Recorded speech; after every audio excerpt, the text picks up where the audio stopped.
वहाँ के निवेशकों से, वहाँ के बड़े उद्योगपतियों से मिल करके बैठ करके और उत्तर प्रदेश में निवेश करने के लिए चर्चा की है कि हम लोग 25,500 करोड़ से अधिक के MOU साइन करके लाए हैं कि प्रत्येक बुधवार को अपराह्न 3 बजे हम लोग सारा ग्रुप जो 10 लोग हम लोग गए हैं वो बैठा करेंगे। उत्तर प्रदेश में होने वाले अगले साल ग्लोबल इन्वेस्टर समिट को सफल बनाने के लिए सरकार ने अपने सभी मंत्री और अधिकारियों पर बड़ी जिम्मेदारी सौंपी है और इसको लेकर सभी मंत्रियों ने विदेश का दौरा भी किया। हमारे साथ बातचीत करने के लिए पर्यटन मंत्री जयवीर सिंह जी हैं, जिन्होंने भी विदेश का दौरा किया और तमाम वहाँ के इन्वेस्टर से मुलाकात की। सर, किस तरीके का रहा आपका दौरा, कितने MOU साइन है, इसके बारे में थोड़ा जानना चाहेंगे। आगामी 10 से 12 फरवरी 2023 को उत्तर प्रदेश में होने वाले ग्लोबल इन्वेस्टर समिट के लिए आदरणीय मुख्यमंत्री जी के निर्देश पर विभिन्न मंत्रियों के नेतृत्व में 8 टीमें बनाने का काम किया गया था, जो विदेश की धरती पर जाके विभिन्न देशों में वहाँ के इन्वेस्टर से, वहाँ के निवेशकों से, वहाँ के बड़े उद्योगपतियों से मिल करके बैठ करके और उत्तर प्रदेश में निवेश करने के लिए चर्चा की है। हम लोगों को दक्षिण कोरिया और जापान का जाने का सुअवसर मिला।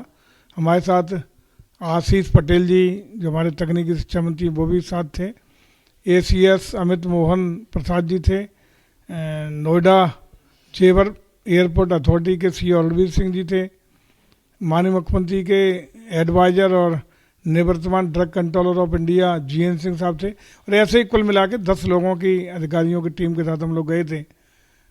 सौभाग्य मिला विभिन्न निवेशकों से, विभिन्न बड़े बड़े पूंजीपतियों से, विभिन्न बड़ी बड़ी कंपनियों से वार्ता करने का, और खुशी है कि हम लोग 25,500 करोड़ से अधिक के MOU साइन करके लाए हैं।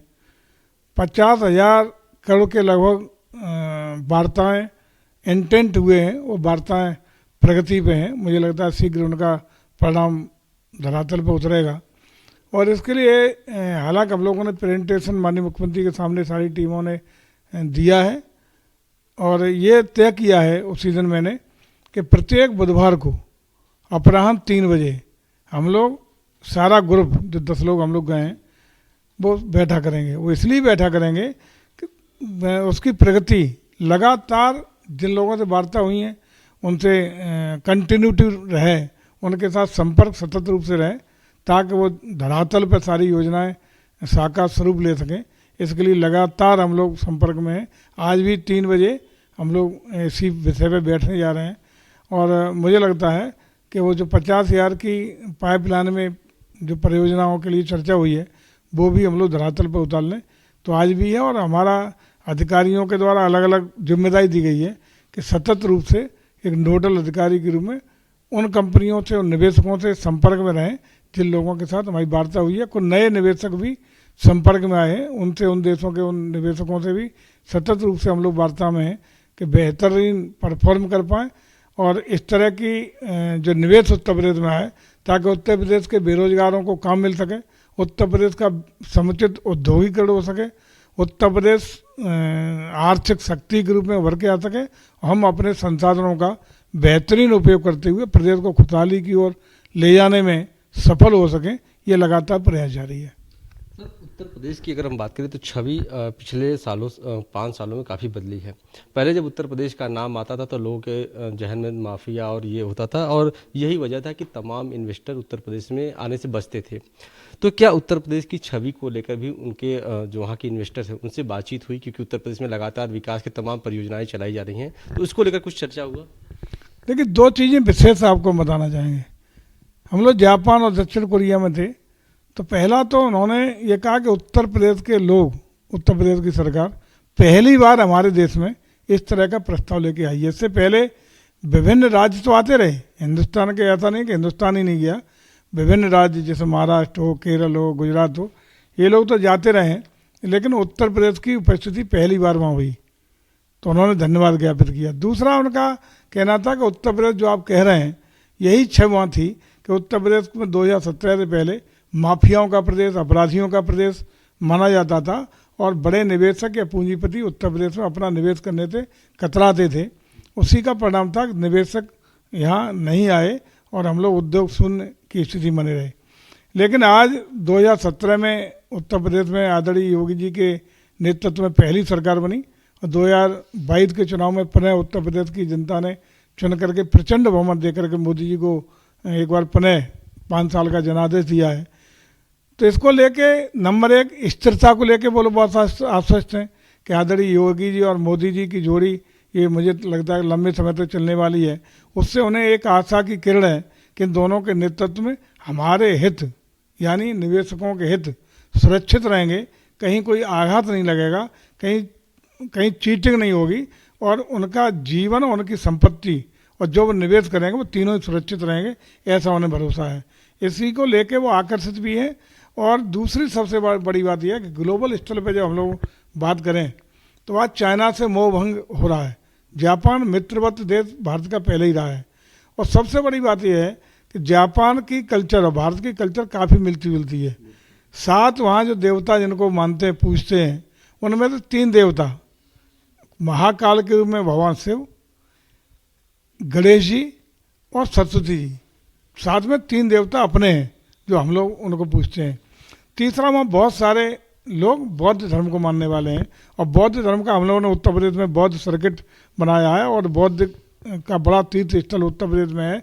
ये भी एक दोनों को नज़दीक लाने का काम करता है। तीसरा वहाँ की जो ईमानदारी मेहनती हैं, वो ईमानदारी हैं, टाइम के पंचुअल हैं और बहुत ही एडवांस टेक्नोलॉजी के देश हैं दोनों। तो उनको निवेश चाइना से चूँकि शिफ्ट करना चाहते हैं, अब उनके पास वियतनाम, बांग्लादेश, भारत, इनकी तुलना जब वो करते हैं तो भारत उनके लिए अनुकूल स्थितियों वाला देश बन रहा है, उभरती हुई ग्लोबल कंट्री का स्वरूप ले रहा है, ग्लोबल लीडर बनने की स्थिति में आ रहा है। तो उनका आकर्षण भारत है। अब भारत में किस स्टेट में निवेश करना है ये हम समझते हैं पहली बार उत्तर प्रदेश में उनको आकर्षण इसलिए हो रहा है कि योगी जी की सरकार है, योगी जी के प्रति बड़ा उनका आकर्षण है, योगी जी के प्रति उनका बहुत बड़ा विश्वास है, इसलिए वो उत्तर प्रदेश में अपना आने का मन बना रहे हैं और उत्तर प्रदेश में निवेश करने जा रहे हैं। बिल्कुल सर, देखिए उत्तर प्रदेश में तो इन्वेस्टमेंट होगा और फरवरी में तमाम जो निवेशक है वो भी आएंगे। अगर हम बात करें पर्यटन के क्षेत्र से तो पर्यटन क्षेत्र से भी उत्तर प्रदेश काफ़ी विकसित है और तमाम इसके यहाँ पर घूमने के संसाधन भी हैं। तमाम निवेशक आएंगे तो जाहिर सी बात है वो उत्तर प्रदेश की तमाम जगहों पर जाएंगे, घूमेंगे, देखेंगे, चाहे वो काशी हो, मथुरा हो, चाहे वो अयोध्या, उसके साथ आगरा, तमाम जगह। इतने बड़ी संख्या में अगर जो निवेशक आएंगे, G20 में लोग आएंगे, उसको लेकर पर्यटन विभाग की तरफ से क्या तैयारी की गई ताकि उनको किसी भी प्रकार की कोई दिक्कत ना हो?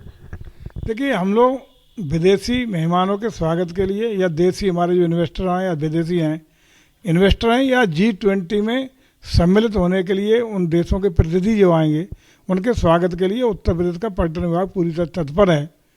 उनके लिए आवागमन की समुचित व्यवस्था है, उनके रहने ठहरने की समुचित व्यवस्था है और जहाँ जहाँ हमारे ऐतिहासिक, धार्मिक, आध्यात्मिक, प्राकृतिक या विरासत की जो स्थान है उनको घुमाने के लिए हम लोग पूरी तरह व्यवस्था सुनिश्चित करेंगे।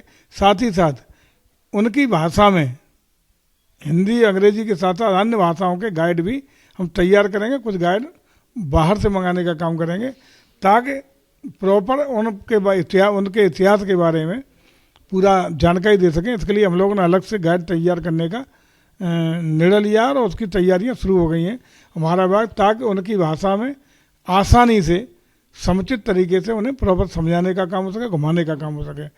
उनके ठहरने का, रहने का, खाने का व्यवस्थाएं होंगी और जो पुरानी विरासत है उनको सजाने संभालने का भी हम लोगों ने इंतजाम किया है। लगेगा विदेशी मेहमानों को कि वो यहाँ के अच्छे संस्मरण लेके जाएं, अच्छी स्मृतियाँ यहाँ की लेके जाएं, उत्तर प्रदेश के बारे में बदला हुआ कंसेप्ट लेके जाएं, बदली हुई उत्तर प्रदेश की भूमिका का एक नया चित्र लेके जाएं, ये हम प्रयास करेंगे।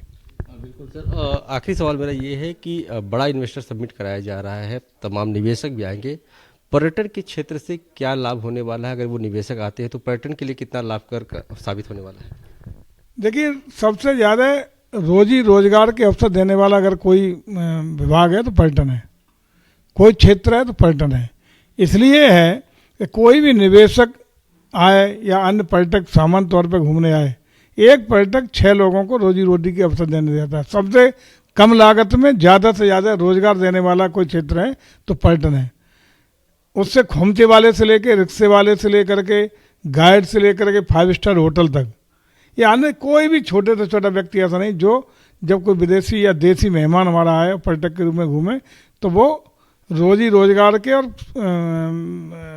उनको अपना इन्वेस्ट करके खर्चा करके लोगों को एक आय का साधन बनाने का काम न करें। निश्चित रूप से रोजी रोजगार मिलेगा, आय के साधन भी मिलेंगे और विदेशी और देसी पर्यटक जब आएगा तो इसका जो एक परिदृश्य लेके जाएगा और जो यहाँ का डेलीगेशन आएगा विशेष रूप से जो चूँकि वहाँ के सरकार के प्रतिनिधि होंगे G20 में या निवेशक आएंगे वो भी बड़ी बड़ी कंपनियाँ होंगी, उनके द्वारा उन देशों में संबंधित देशों में जो मैसेज यहाँ से लेके जाएंगे उससे वहाँ के विदेशी पर्यटक और आकर्षित होंगे, जिससे भविष्य में पर्यटन की संभावनाएं अगाध रूप से हमारे साथ प्रगाढ़ होंगी, मजबूत होंगी और एक मजबूत पर्यटन आमद के रूप में उत्तर प्रदेश नया चेहरा मोहरा अपना प्रदर्शित कर सकेगा, जिससे रोजगार के अगाध अवसर भी हमें मिलेंगे, हमारे राजस्व में भी महत्वपूर्ण वृद्धि होगी और हम समझते हैं कि उत्तर प्रदेश ऐसा प्रदेश हम बनाने का में सफल होंगे। जो हमारी ये परिकल्पना है कि विदेश की धरती से आने वाला कोई व्यक्ति हो या देश के में पर्यटन की दृष्टि से घूमने का कोई देश का रहने वाला कोई व्यक्ति मन बनाए तो उसकी पहली पसंद उत्तर प्रदेश बने, इसमें हम जरूर सफल होंगे। बिल्कुल, शुक्रिया सर हमसे बातचीत करने के लिए। ये थे हमारे साथ पर्यटन मंत्री जयवीर सिंह जी। उन्होंने साफ तौर पर कहा कि उत्तर प्रदेश में बड़ा इन्वेस्टमेंट होगा और इससे निवेशकों के साथ ही उत्तर प्रदेश में रोजगार के जो अवसर है वो सृजन होंगे, साथ ही तमाम जो विदेशी मेहमान आएगा उनके भरपूर बाहें खोलकर पर्यटन विभाग स्वागत भी करेगा। वीडियो जर्नलिस्ट राजेश के साथ अश्वनी सिंह, पंजाब केसरी, लखनऊ। हमसे जुड़े रहने के लिए हमारे YouTube चैनल को सब्सक्राइब करें और नई वीडियो की नोटिफिकेशन के लिए बेल आइकॉन को दबाएं।